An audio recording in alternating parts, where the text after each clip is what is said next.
নমস্কার বন্ধুরা, সকলকে আমার চ্যানেলে স্বাগত। রাজ্যের সমস্ত ধরনের সরকারি কর্মচারীর পাশাপাশি সমস্ত ধরনের পেনশনার এবং ফ্যামিলি পেনশনারদের ডিএ মামলা নিয়ে সুপ্রিম কোর্ট থেকে এই মুহূর্তে একটি অত্যন্ত চাঞ্চল্যকর খবর সামনে এসেছে।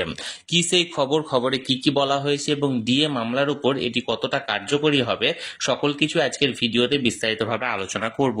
ভিডিওটি ডিএ মামলা নিয়ে অত্যন্ত গুরুত্বপূর্ণ, তাই প্রথম থেকে শেষ পর্যন্ত অবশ্যই ধৈর্য সহকারে দেখবেন এবং ভালো লেগে থাকলে অবশ্যই একটি লাইক করবেন এবং সকলের সঙ্গে শেয়ার করবেন। আর সেই সাথে এই চ্যানেলে যদি প্রথমবার হয়ে থাকেন এই রকমের ইনফরমেটিভ ভিডিও আরো দেখার জন্য যারা এখনো পর্যন্ত এই চ্যানেলটিকে সাবস্ক্রাইব করেননি তারা অবশ্যই চ্যানেলটিকে সাবস্ক্রাইব করে নিতে ভুলবেন না। তাহলে চলুন কোন চাঞ্চল্যকর তথ্য সুপ্রিম কোর্ট থেকে বেরিয়ে এসেছে সেই ব্যাপারে আমরা বিস্তারিত জেনে নিই। দেখুন, আমরা এই মুহূর্তে সরাসরি সুপ্রিম কোর্টের ওয়েবসাইটে আছি। এখানে দেখুন ডায়েরি নাম্বার দেওয়া হয়েছে 35292/2022, অর্থাৎ 2022 সালে এই ডায়েরি নাম্বারটি করা হয়েছিল। The state of West Bengal versus confederation of state government employees West Bengal.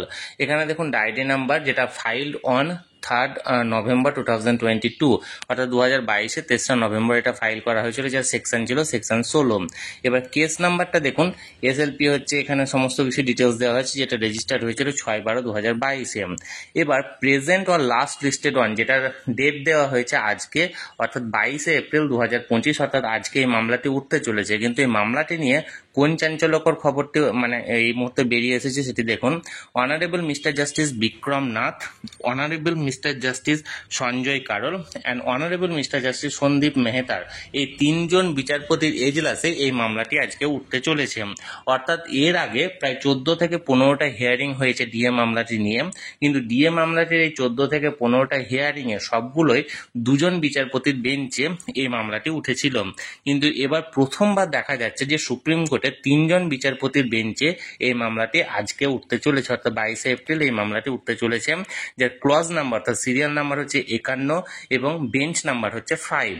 এখন দেখার বিষয়, আজকে ডিএ মামলাটি যে 3জন বিচারপতির এজলাসে উঠতে চলেছে বা বেঞ্চে উঠতে চলেছে, আজকে এই মামলাটির কোনো সুরাহা হয় কিনা, না আগের বারের মতো পুনরায় আবার হিয়ারিং এর জন্য ডেট দেওয়া হয়।